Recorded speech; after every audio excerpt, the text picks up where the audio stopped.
이 시대는 성경에서 말하는 죄악들이 파묻히고 부정되는 시대입니다. 한마디로 말하면 너 악이여 내 선의로다 하는 시대입니다.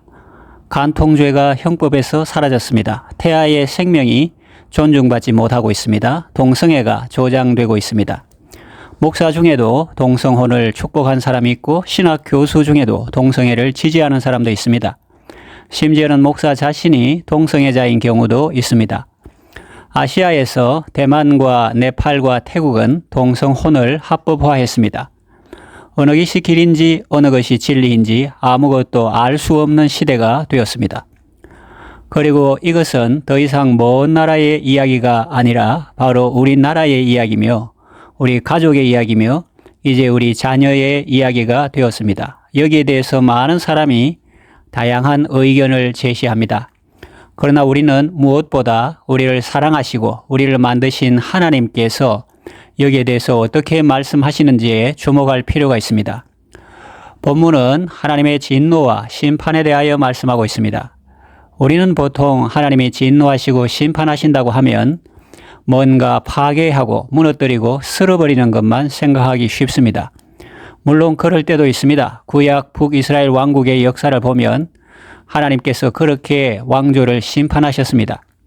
그릇을 씻어 없는 것 같이 완전히 엎어버리셨습니다. 그러나 심판이 꼭 그런 모양으로만 이루어지는 것은 아닙니다.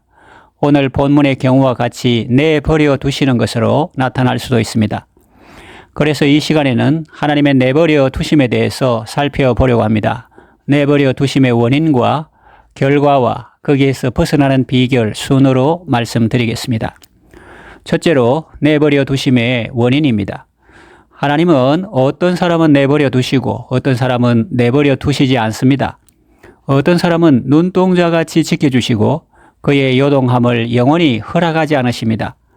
그러나 어떤 사람은 그냥 내버려 두십니다. 왜 이런 일이 생겼을까요? 하나님께서 사람을 차별해서 그럴까요? 천만의 말씀입니다. 하나님은 사람을 차별하지 않으십니다. 하나님은 온전하신 분이십니다. 마태복음 5장 45절 말씀처럼 하나님은 해를 악인과 선인에게 비추시며 비를 의로운 자와 불의한 자에게 내려주시는 분입니다. 그러면 왜 하나님은 어떤 사람을 내버려 두셨을까요? 그것은 그 사람들이 하나님을 마음에 두기를 싫어했기 때문입니다.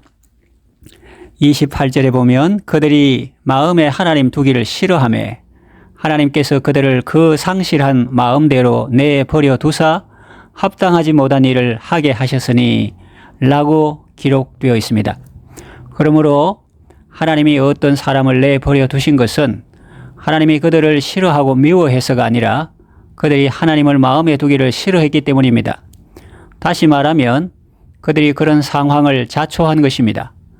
하나님을 멀리하고 간섭받기 싫어하고 소통하기 싫어하고 하나님께 묻지 않고 내 마음대로 하기 좋아하고 내 생각대로 하기 좋아하고 하나님과 거리를 두고 행동하는 것을 좋아하면 하나님과 멀어지고 마음이 어두워집니다. 그러면 잘못된 길에 빠지고 병들고 불행한 삶을 살게 됩니다. 그러니 여러분은 하나님을 마음에 두기를 싫어하지 마십시오. 하나님을 마음에 두기를 기뻐하십시오. 하나님을 주인으로 모십시오.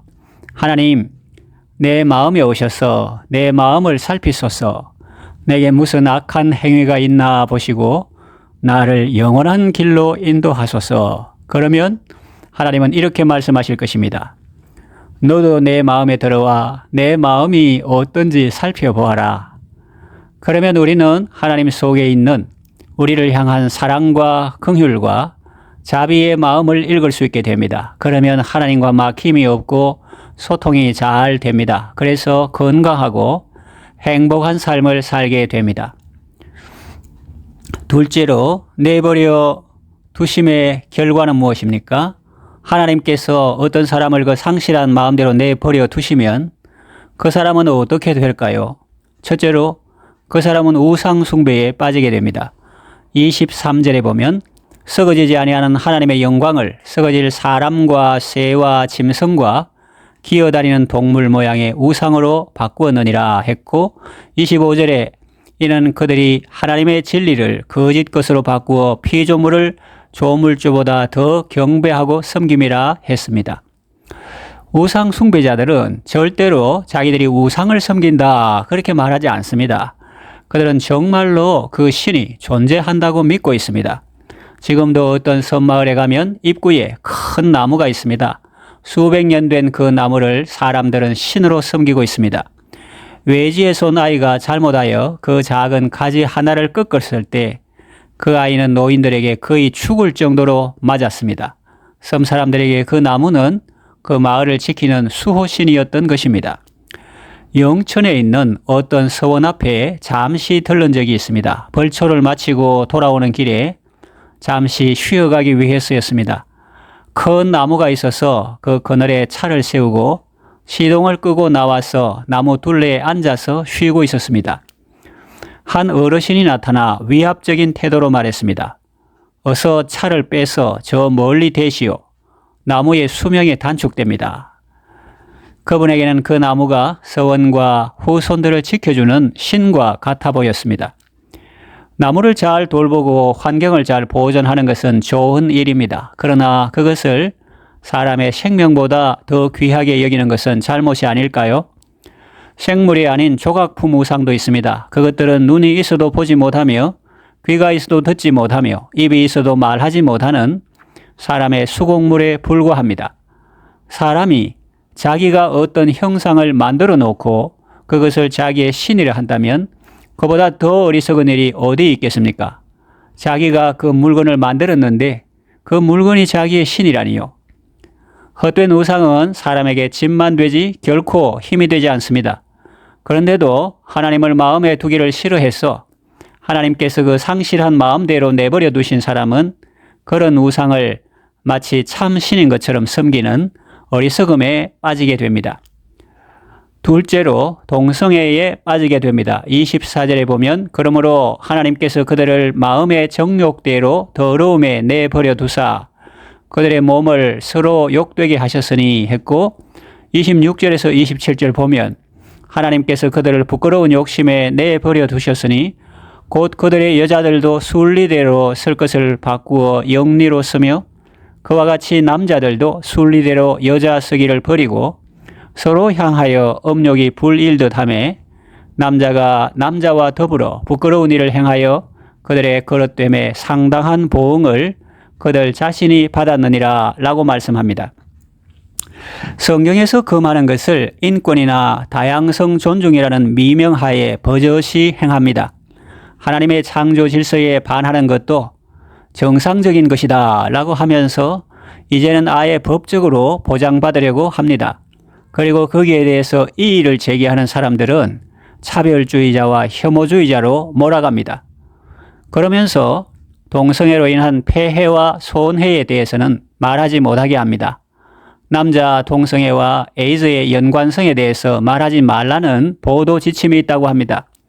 어린아이에게는 아버지의 사랑과 어머니의 사랑이 다 필요한데 동성혼 가정에서는 동성혼이라는 이 표현은 사실은 말이 안 되는 말이지만 편의상 그렇게 부릅니다. 동성혼 가정에서는 그 역할이 충족되지 않습니다. 인간에게 정말 좋은 것이라면 하나님이 왜 금하셨겠습니까? 동성애는 비정상적이고 안 좋은 것입니다. 그런데도 사람들이 그것에 빠지는 것은 마음에 하나님 두기를 싫어했기 때문입니다. 지금도 하나님의 말씀보다는 자기 내면이나 외부에서 들려오는 어떤 소리에 집중하기 때문에 거기서 벗어나지 못합니다. 셋째로 온갖 합당하지 못한 일을 하게 됩니다. 29절에서 31절까지 보면 21개 죄를 예시하고 있습니다. 불의합니다. 추악합니다. 탐욕이 가득합니다. 악한 의도가 가득합니다. 시기가 가득합니다. 살인합니다. 분쟁합니다. 사람을 속입니다. 악도감이 가득합니다. 수근수근합니다. 남을 비방합니다. 하나님을 미워합니다. 능욕합니다. 교만합니다. 입만 열면 자랑입니다. 악을 도모합니다. 부모를 거역합니다. 우매합니다. 약속을 배반합니다. 무정합니다. 무자비합니다. 여러분은 이런 사람이 되고 싶습니까? 천부당 만부당한 말씀이죠. 그러면 이런 사람을 가까이 하고 싶습니까? 그것도 천부당 만부당한 말씀일 것입니다. 그러나 누구든지 하나님을 싫어하고 그 마음에 하나님 두기를 싫어하면 자기도 모르게 이런 사람이 되는 것입니다. 셋째로 내버려 두심에서 회복되는 비결은 무엇입니까? 하나님께서 왜 그들을 상실한 마음대로 내버려 두셨는지 그 원인을 알면 회복되는 비결을 알 수 있습니다. 하나님께서 그들을 상실한 마음대로 내버려 두신 이유는 무엇입니까? 그들의 마음에 하나님 두기를 싫어했기 때문입니다. 그러므로 하나님의 내버려 두심의 심판에서 벗어나는 비결은 첫째로 회개하는 것입니다. 마음에 하나님 두기를 싫어한 죄를 회개하고 하나님의 긍휼을 구하는 것입니다. 둘째는 마음에 하나님을 두는 것입니다. 다시 말하면 예수님을 주인으로 모시는 것입니다. 그러면 더 이상 상실한 마음이나 잃어버린 마음이 아니라 주인을 찾고 주인을 모신 마음이 됩니다. 셋째는 하나님을 영화롭게 하고 하나님께 감사하는 것입니다. 21절에 그 내용이 나옵니다. 인생의 최고 목적은 하나님을 영화롭게 하고 그를 영원토록 즐거워하는 것입니다. 그러므로 인생이 그 목적에 충실한 삶을 살 때 죄악에서 벗어나게 되는 것입니다. 지혜 있는 자는 위로 향한 생명길로 말미암아 사망을 떠나게 되느니라. 그렇게 말씀하고 있습니다. 이제 말씀을 정리하며 맺으려고 합니다. 2025년 1월 20일에 취임한 미국 대통령 트럼프는 미국에는 남성, 여성 두 가지 성만 있다고 선포했습니다. 그리고 트랜스젠더를 군대에서 배제하는 행정명령을 내렸습니다. 저는 그를 추앙하거나 무조건 지지하는 사람은 아닙니다. 그래도 그가 이런 명령을 내린 것은 미국과 인류를 위하여 잘한 일이라고 생각합니다. 우리는 어떤 사람이나 정당을 무조건 지지하지 않고 그가 성경적 가치를 존중할 때 선택적으로 지지할 것입니다. 왜냐하면 우리는 어떤 사람이나 정당에 속한 사람이 아니고 하나님께 속한 사람이기 때문입니다. 하나님을 떠나서 인생에 참된 행복은 있을 수 없습니다. 행복을 극대화한다는 명목으로 자기 마음대로 사는 것은 방종이지 참 자유가 아닙니다. 마음에 하나님 두기를 싫어하면 그 마음에는 온갖 더럽고 악한 것들이 들어와서 그 사람을 지배합니다. 그러면 그 사람의 삶은 엉망이 되고 파괴됩니다. 처음에 유혹하는 존재는 많았는데 나중에 책임져 주는 존재는 하나도 없습니다.